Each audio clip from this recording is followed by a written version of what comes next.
Good Monday morning, everyone. Oh my goodness, you guys. You're okay. Let's just jump into the weekend. You guys are listening to me, Amy. Russell is here today. Fern could not make it this morning. Something else popped up. But our lovely author guest is Lana McAra. Me and Russell have gone back and forth about it. So I want to make sure that I did that right. So, you guys, the weekend. So everybody knows last week was just a week from hell for me. My daughter broke her arm. My husband had COVID. I had just gotten back from a funeral. So it was just craziness all about. And so my daughter had her week checkup for her arm. It doesn't look like she's going to have surgery on it, which is fabulous. And it looks like at the rate that it's healing, we go back in 2 weeks to see how much, I don't know, tissue, I was going to say cartilage, but it's not that. It's definitely something else is around it to see how well it's healing, where she may just need to go to a brace and not have to have her full cast. So then I had to have the conversation that her cast is coming off, and she was mortified because she loves it because everybody signs it and everything. And, you know, she can hit you with her cast. She's become quite violent with it, to be honest. So, you know, we're going through that whole process. She's very much my child, very much my child. Josh is finally feeling better after COVID. To see him kind of be out of commission is rare because me and him both are very driven. And so for him to take the entire week off because he had COVID was, I think, relieving for him in a sense because he could just relax, but he was not feeling well by any means. I've decided to backsplash my kitchen, so I will be doing that this weekend. I know, Russell. That could cause a divorce. You need to reconsider that. The only time that my wife and I ever redid a house, I would call from the law office at night and say, "Are they gone yet?" "No." "Then I'm not coming home." No, I'm going to do it. We're going to do it together because we are those kinds of people, and I don't want to pay other people to do it because that's a lot of money. So I'm going to do it myself. The hardest part is going to be agreeing on our backsplash. So that is my latest hurdle that you guys know I will be winning, but we'll just pretend like it's a hurdle for the show. But I hope you guys had a fun and relaxing weekend. It was gorgeous here. It was finally sunny here in Texas, and it was not, I mean, it was hot, but it's, you know, wonderful for us Texans. But what did you guys do this weekend? Lana, you go.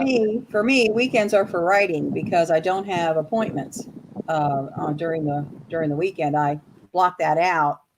And so when the weekend gets here, I'm in my computer. I mean, I'm full dive. I hardly look up and trying to roll out pages, and I love it. It's me time. That's my sweet spot. So that's what I did. A Sunday evening, I went and to a friend's house. We had some dinner, and there were a few people there. It wasn't a party; it was just a get together, and it was really great. I hadn't seen them for a while, and that was nice. That was really nice. I'm new to Florida. I live in Florida. I've only been here 6 months, and so I'm making new friends, and I'm enjoying that process. How do you like, Lana? How do you like the disruption of moving to a new state? Yeah. I've moved so much in my life that it doesn't, it's become like tick off the boxes. Yeah, I've got to do this, got to do that. And I immediately go on Meetup and try and find some groups that I can go and make some friends. But this one was the second biggest move of my, well, I can't say that.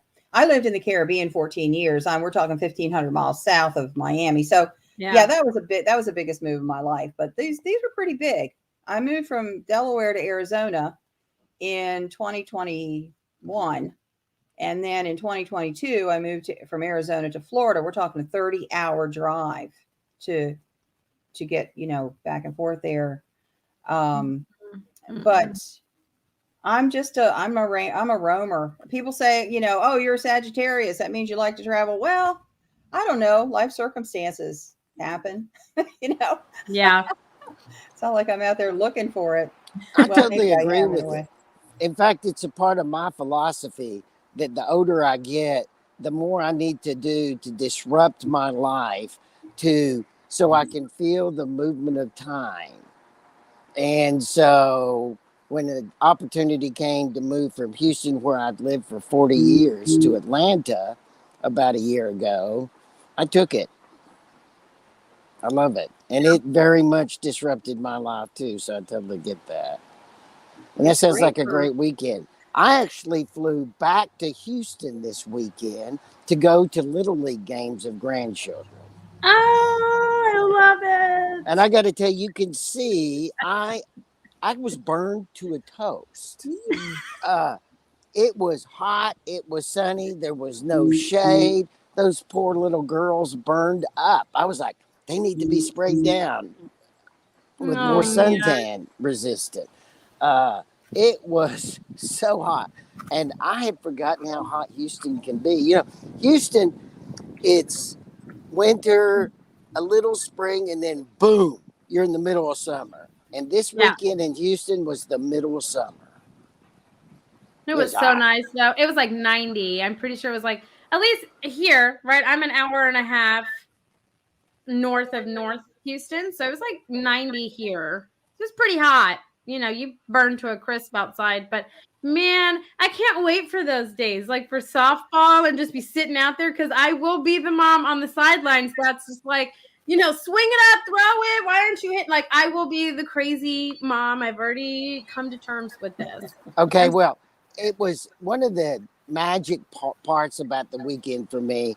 I coached my daughter through softball all the way until she was on the high school team, and she was a 4-year letterman on her high school team. Now, she and one of the other girls that she played ball with all those years are the coaches, and she's twice the coach I ever was. And so it was fun to watch my daughter, who we have this relationship not only as father-daughter, but as in softball. Now she's passing that along to the grandchildren. It was pretty cool. I love that. I love it when you get in like grandpa mode. I just love it. One day I'm going to witness it in person. It's on my bucket list to do. I absolutely love that. So you guys, we want to thank everybody that listens to us. Usually Russell says this. I'm just helping him out. We want to thank everyone that listens to us. And if you are having a hard time finding us, you can find us anywhere that you can listen to a podcast. Amazon Music, Apple, Google, Spotify, Good Pods, anywhere. And how do you find us on one of those channels? I have trouble doing that. Russell has trouble. He lets me know every week that he has trouble doing this. So if you guys haven't already noticed, we have updated our branding where it's like the crimson red with gold. And that is our logo everywhere. So just type in AuthorTalk. And when you see that logo, that is us. Now, we also do a video version, which I know most of you guys hopefully know. If not, and you're new, welcome. So we have a group channel, or we have a YouTube channel, but we have a group page over on Facebook that we go live in every Monday at 10 a.m. right now, and on all of our social media channels. So you are more than welcome to go over there and just watch me and Fern. We're generally pretty animated, our facial expressions, and we talk a lot with our hands. We control what comes out of our mouth, but not our facial expression. So it's pretty humorous to watch us. And we love engaging with you. So you can go over there and in live time, leave us a comment, question, anything that you want, and we will make sure that it gets answered. So that's kind of how all of that in a nutshell works. Right, Russell? Yeah, and Lana, how did you contact to get on the show? I always love to talk about that because, especially with your example, is how authors that are watching the show and they're like, I wish I could be on that show. It's easy. How'd you do it? I'm trying to remember. I believe I joined the group.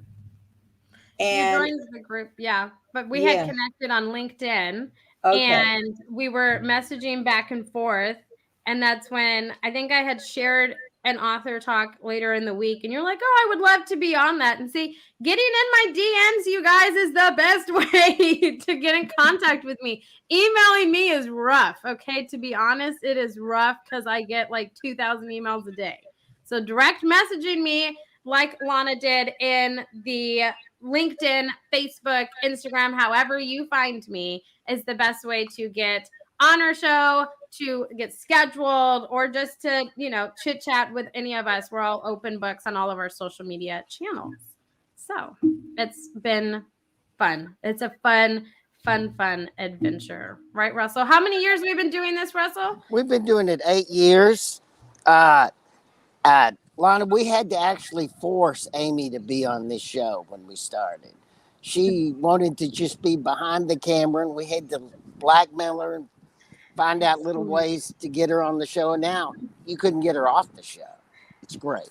Blackmail me? No, they didn't really blackmail me. They just would trick me into turning the camera around on myself, because Russell would say stuff like that. But Lana, I want to focus on you, because holy crap, you are a very accomplished author. So you have written over 43 books, right? Your 43rd book comes out later this year. Is that correct?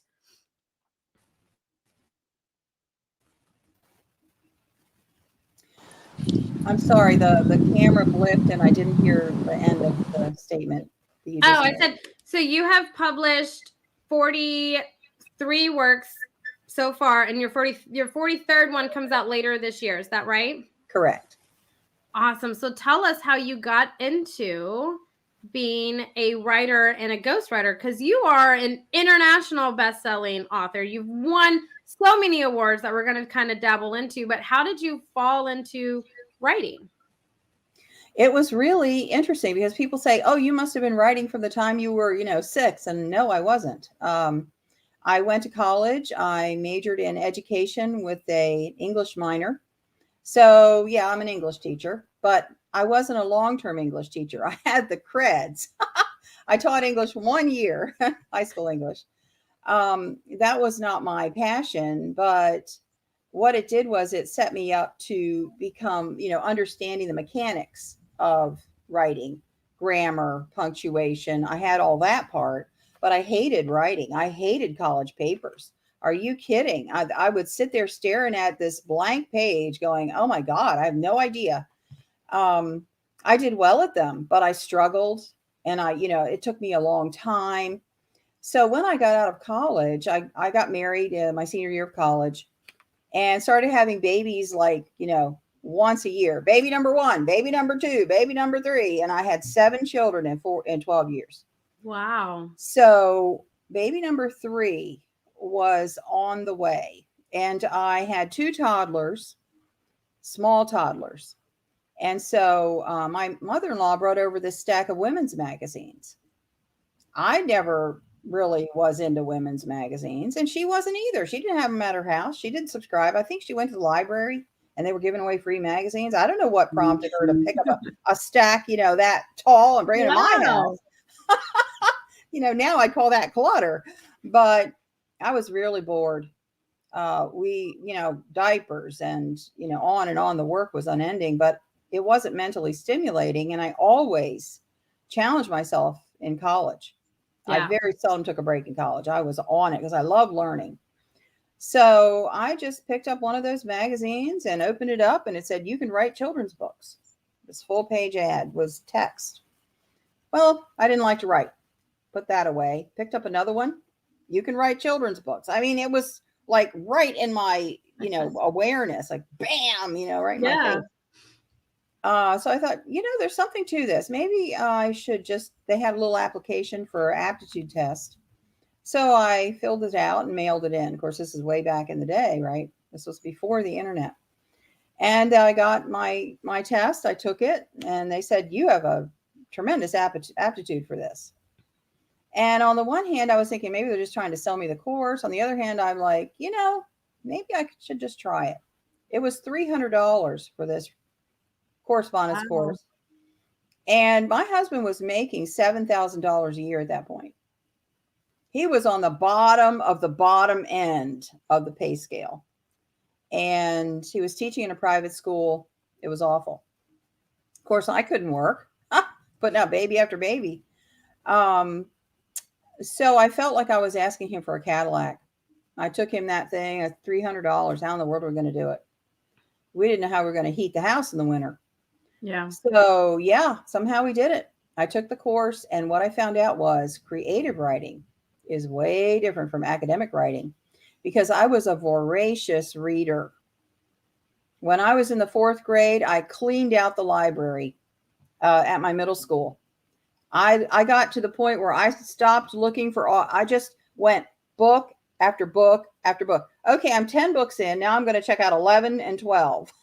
Now 13 Nice. and 14. I cleaned out the entire fiction department in the mystery genre, mysteries. So I had all these years of reading mysteries, of reading romance and all kinds of different types of books. And that was training for me. I knew what I liked. I knew what I didn't like. I knew what a good author was. I knew what a not so good author was. And so when I took the course, I just tapped right into that experience. And wow, I got to put my passion of reading into an activity that I enjoyed. And it was me time. I couldn't write when the kids were running around. I had to do it when they were quiet. So then I'd go to the typewriter and I would be like, yeah, this is me time. I can do this. And so I started writing my first mystery novel, which is the first book in Colorado, my major seller. It's a 4-book volume. And the first book was Megan's Choices. And that's the book I was writing at the beginning. But, and here's a but, I like to always put in there for people who are struggling and trying and learning. And that is, it took me 14 years to get published. Yeah. I ended up taking a second writer's course. I was reading all these books on how to do different things and how to, write dialogue and things like that. And so, just because you haven't got there yet, you're teaching yourself how to write. You can take all the classes in the world, but until you sit down and start typing, you're not going to get it, because it is a mental, psychological, and emotional process. And you've got to tap in on all of those levels yourself in order to deliver the book, the people, the characters, the emotion, and so forth that it takes to write a novel. So around a year before I got published, I had a major breakthrough in my life, a major emotional breakthrough. And I believe that was the ticket. I had learned what I needed to learn, but I had to unlock my own emotional stuff down state. I had to release my own emotions. Yeah. And get in tune with who I was before I could let my characters express themselves. I couldn't go there because I wasn't doing it myself. And so this is also a personal development project. And as I've gone through rolling out book after book, every book mirrors some type of personal growth that I've had in my life that comes through, like it or not. Like it or not, those things show up. And so when we are on the healing journey, on that personal development journey, it adds depth to the work. And that's what people tap into. I love that quote. It's easy to be a writer. You just cut your wrists and bleed on the paper. Because that's what you do. You go in and you get into the things that you don't want to talk about. You get into things that are difficult maybe to go there in your memory, in your mind. But when you do, people connect, because we're not alone in this journey. We share certain types of challenges and struggles. And when we can express them, people will, they'll hitch themselves to your little red wagon. Right? See, I love how you say, you really had to almost kind of like discover yourself and be vulnerable and just really relate and be like, this is who I am and I'm good with it, to be, the writer that you wanted to be and really resonate with your readers, because it is such a personal thing. It doesn't matter if you write in fiction, nonfiction, anything, it's so personal. So I feel like you really do have to be in tune with who you are and be willing to be vulnerable and everything, and especially in different situations, because you're resonating with your readers, and especially new readers on the journey that you're taking them on. that was true for you. So I think that is what makes a successful author. Clearly, I mean, you're award-winning, internationally best-selling. You've written 43 books. It's very much kind of true in that statement and how it really should be. So I love that you said that, Russell. So did you have to do some major rewriting when you got to the point that you could really expose the characters from your own soul? Because I that's something that I can that I have to work on, and on many occasions am very dissatisfied with, because you've really got to expose yourself. Yes, yes, absolutely. Well, I did 5 rewrites of that book. I did 2, and then I was sending it out to publishers the whole time. I got 19 rejections. I found out that James Patterson did 31 rejections on his first book. I always felt like I had a lot. But after the second one, I changed and made it historical. So I was really going into a smaller market. I realized I need to go into a smaller market. And, I also want to put in at this point that there is marketing involved here. This isn't just a creative exercise. You have to be aware of your market. Not that you're writing, to get, what people like. No, no, no. What I'm saying is you just target, you aim, you pivot a little bit so you can hit the marks. And so I went historical because there weren't as many historical writers out there. And that took me a while, a couple of years, because I had all the research to do now. But the final edit, the final rewrite, I should say, was after I had this major breakthrough. And that is going through, I didn't change the storyline much, but I added depth of understanding for my main character. And I added a dog. On the last round, I added a dog. So she had someone to talk to. She wasn't talking to the man she was married to. She was afraid. So she would talk to the dog and reveal her inner thoughts and make friends with this stray dog. And that really, I think, was the element that put it over the top and got it published. But along with those lines, I've also, as an editor, I've seen a lot of young writers who want to put too much of their personal experience and freak out the reader. You don't want to freak out the reader. You don't want to make them go, "Oh my God, I can't sleep tonight after seeing that." You want to be aware that your story may be too much for people. Some elements of mine were.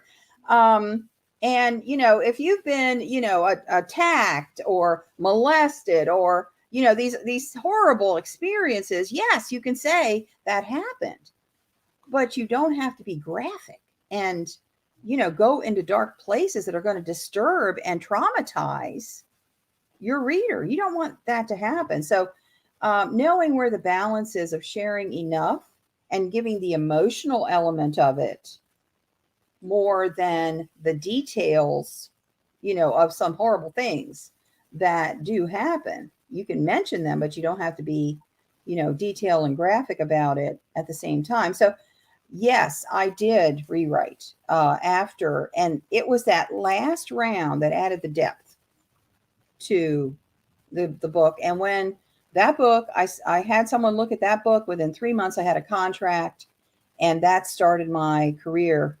And I ended up with a publisher, not just a contract. The same publisher published my work for the rest of the time, that I was doing that particular phase of my life. So I have a question, if I can, Amy. Yeah. I understand you're reissuing one of your bestsellers. Now, can you talk about that book a little bit, its success, and explain why you're reissuing it? Because I'm very interested in that for a specific reason. In between 1998 and 2000, I wrote a historical novel about the Scopes Evolution trial, which took place just a little north of you in Chattanooga there, Russell.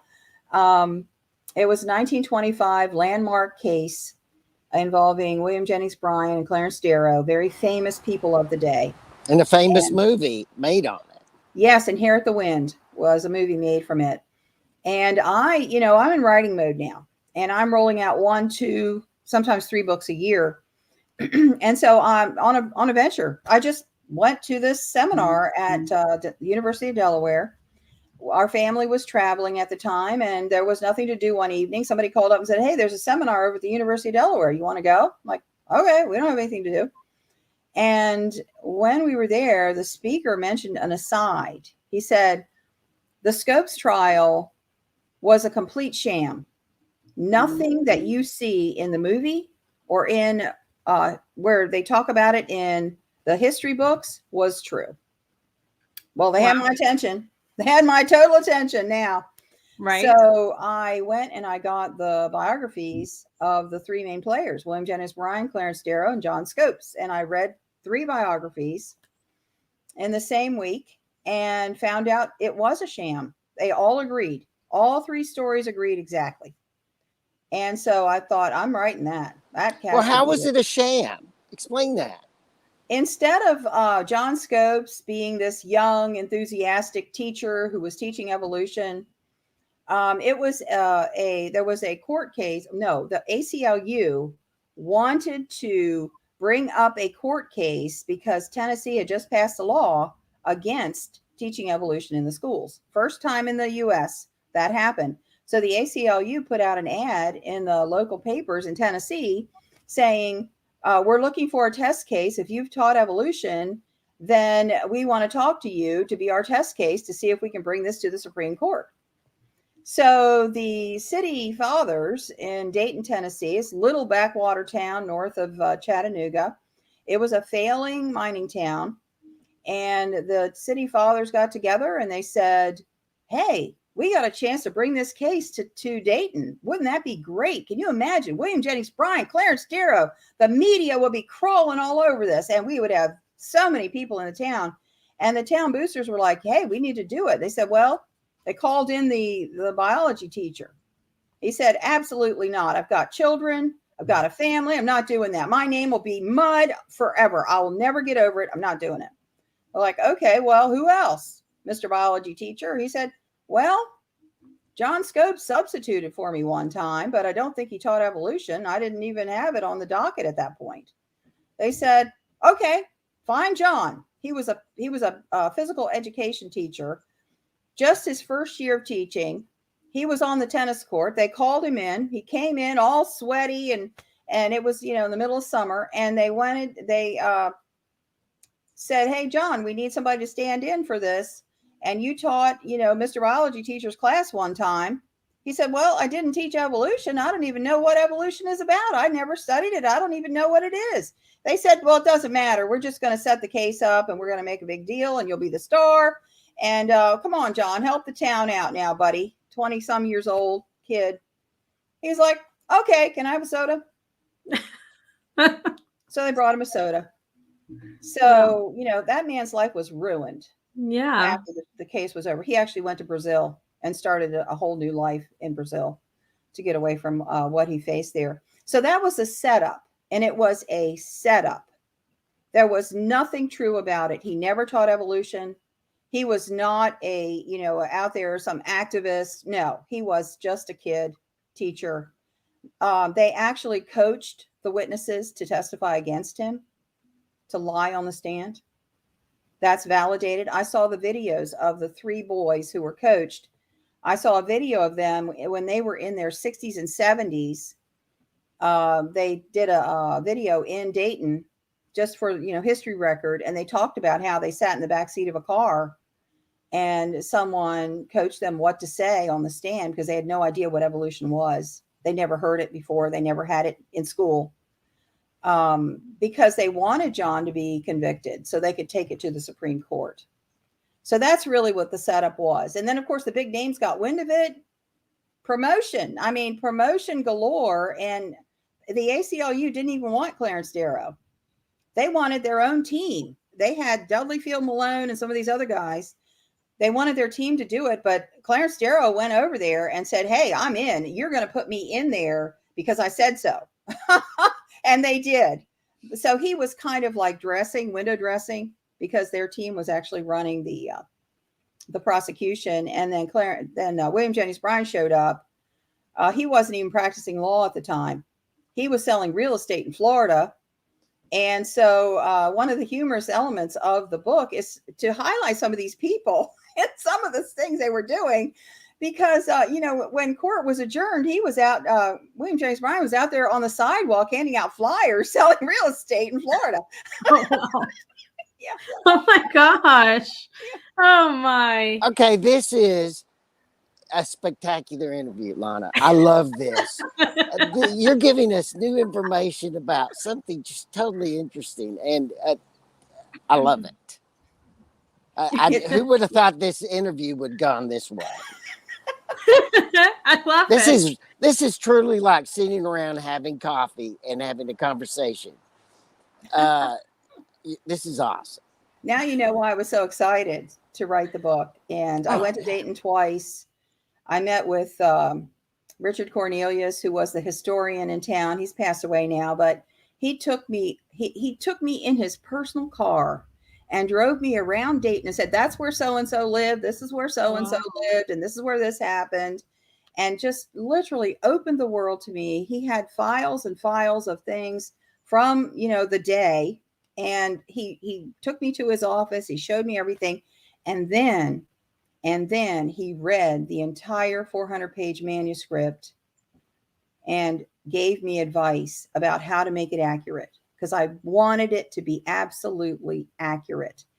And he gave me that. And then he wrote an endorsement for the book as well. So I just was so grateful to find someone of that caliber, dedicated his life to collecting this history and preserving it. And then he opened it up to me. So I had, some God moments in that whole process. And so this book is magic. It's magic. It's a little different from other things that I've written, but I created a serial killer that was there during the trial for interest and also to bolster the theme of the end result of this whole philosophy discussion. And it won the Christie Award the year it was published in 2000. Then the award came out in 2001, but it won the Christie Award. And as far as being a novelist, that's something I really want to highlight here too, is that we don't submit our work to awards because we don't think we're going to win. And we automatically give ourselves a lose when we don't submit. Because my publisher contacted me and said, "We'd like to submit this to the Christie Committee for the Christie Award." And I said, "Does it cost anything?" And they said, "No." They said, "Just send 10 copies." I said, "Okay, sure, I'll do it. I mean, what? Nothing ventured, nothing lose." But I didn't, nothing ventured, nothing gained. But I didn't think of the Christie Award. It wouldn't have occurred to me to submit. But my publisher was proactive, and they sent it in. And I got the email, I don't know, 4 or 5 months later, "You're a finalist for the Christie Award." And I freaked out. I stood up, my desk chair went over backwards. I'm screaming. My kids are, I've got all these kids. They're all running in. What happened? What happened? I love it. And so I thought, well, being a finalist is amazing. Yeah. But the award ceremony was at the Marriott in Atlanta on Peachtree Drive. And I said, I'm in Natchez. I was in Natchez, Mississippi at the time, living there. And I said, I'm not going to the awards. I got to go a distance and pay hotels. We were still living, hand to mouth with all these kids. We were feeding kids, not putting money in the bank. Yeah. So I would totally wrote it off to go. And then I get an email from the Christie Committee saying, "Are you planning to attend the award ceremony?" And I said, I wasn't planning on it. They said, "We highly recommend that you come to the award ceremony." And I said to my husband, "I think we better go." Right? They kind of encouraged you to come. You need to go. So we made our plans, and somehow we did it. We went, we attended. There are 9 categories. I was in the historical US category. And they had a stand, and there were 5 or 6 finalists for each category. So I'm standing there at this big dinner, at the Marriott. It was amazing. And I'm looking at my heroes standing there, other novelists that I looked up to who were far ahead of me in the field, been there for years publishing. I'd been publishing for 4 years at that point. And they called my name. They almost had to help me to the stage. I was so, Wow. I was so wrecked. I couldn't believe that I won. And somehow I made it up there, said a few words of thanks, went home. I went down and didn't sleep all night. I was literally trembling all night. I could not believe that I won. And so to finish the story, the publisher went out of business about 12 years later. Yeah. And so in that case, my book became orphaned. My Christie winner became orphaned. And I really, that is a wonderful story. It's got a lot going for it. And I couldn't get another publisher to pick it up. And it's a They little didn't wanna do a timeless, remake. don't you think so? Pardon me? Your story, a little timeless. Yes. It's historical, so it's not going to age the same way. Exactly. And the factual element of it, it's true historical fiction. So I submitted a book to this publisher, to Morgan James, about my stalker story, but they did not take that particular genre. So when I got the rejection, this is so interesting. When I got the rejection, the editor is a friend of mine, been a friend of mine for many, many years, because I've been in this industry for a long time. And he called up and he said, I'm sorry, but they rejected the book. It's not the writing. Some of them really wanted it, but it just doesn't fit, with their list. I said, fine. But, what about Reaping the Whirlwind? He knew about the book. He was on the Christie committee back in the day. Oh, wow. Yeah. And so I said, what about Reaping the Whirlwind? Do you think they would take that as a reprint? I've been trying for 10 years to get that back out. He said, let's try. He said, it's a great book. Let's try. So I submitted the proposal and went through all the hoops. And what do you know? I got a contract. Morgan James Publishing wanted it. And they have been absolutely fabulous in the way that they have supported this book and put it out there. The launch date is June 13th. But it's now available for pre-order. And I'm really pushing Barnes & Noble because I want to get in Barnes & Noble stores. You need 300 pre-orders in order to get in Barnes & Noble stores. And I've been in Barnes & Noble many times over the years with all these different titles that I've had. But I really would love to see that particular book back in there. Now, I started submitting to other contests. Yeah. So once I won that award, it gave me that that momentum, that motivation. If you don't submit, you can't win. And there are entry fees. Yes. Find contests that match what you're doing. Submit your books. And because I did that, it's now won 3 more awards. The Literary Titan Silver Book Award, the Book Excellence Award, and there's one more. Can't remember what the name of it is. But yeah. I have to ask you one more question as a writer about this best book that you've written, at least by its awards. Once your publisher, you have a new publisher and they're excited and they're going to republish it, did they want to re-edit it? And how much what occurred on that?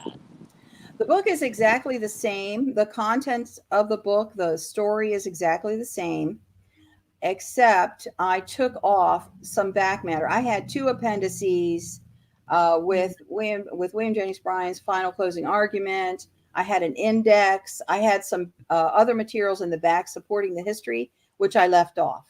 So the book is no longer 400 pages. It's now 288 or something like that. But the story is exactly the same. It's a Christie winner. When they said, do you want to change the title? I said, absolutely not. This is a Christie winner. We're going to leave it as it is. Now it has a new cover, which is fabulous. A fabulous cover. I don't know if I have a copy of it here or not. Sometimes I keep one close. No, I don't. But it is a beautiful cover. And so that, was a perk of going with Morgan James. I like the second cover way better than I like the first one. So It's been a wonderful reawakening, I think, of those days. I've been ghostwriting for 8 years now, and very few people in my circle on social media or other people know me as a novelist. And Reaping the Whirlwind has allowed me to come back with my true, authentic self. And I launched my fiction course again, which I was teaching back before, because I went through a divorce in 09 and my life completely changed. And I stopped writing my own work. I went to writing ghostwriting. And so all of that kind of faded into the background. My writer's course, I closed everything down. I had to get my head on straight to figure out what I'm going to do in this phase of my life. And so I've been able to bring my course back. I just finished the first the first class has just finished. It was wonderful being back in the saddle. I mean, I'm a teacher, and I taught 2 hours, live Zoom calls, 8 modules. I taught a college level class on writing fiction, and I'm going to open that up again in the fall. So my life has just gone like whoosh. This year, 2023, has been a fabulous year for me. So thank you so much for opening your doors for me to tell my story. Oh, absolutely. Are you kidding me? Like, me and Russell are just sitting here like in complete awe of your stories. And it's so refreshing because, me and Russell can sit here and be like, you should, write from real experiences and emotion, bring that in of what you're currently feeling. But you've done all those things and you've learned it. And it wasn't something where you just got published in 1 year. It took you 14 years, which is hard earned and learning and tweaking as you go to hit what you saw to be possible, which I think is amazing. And I think it's inspirational for other authors and writers up and coming. So I think thank you for agreeing to come party with me and Russell, because it's been wonderful. It's been a beautiful interview. I got to tell you, you had made me very happy just sitting here and talking to you today. And I hope the people that are listening to us on our podcast today, I hope you have the same effect on them. It's happy.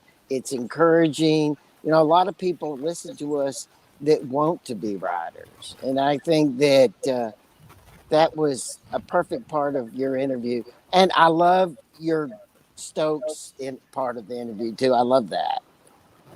I mean, it's probably the lawyer in me. So I loved it.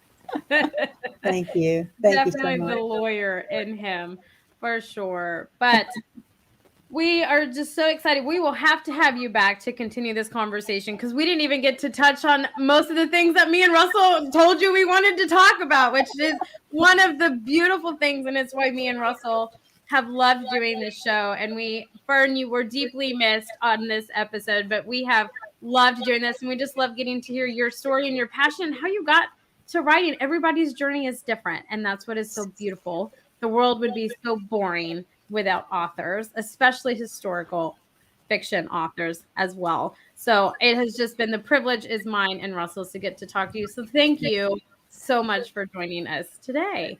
Thank you so much. Yes, absolutely. So everybody, we hope you have a fantastic Monday, a great rest of your week. Hopefully mine stays good this week, you guys. Hopefully it stays good. But until next time, everybody, bye for now.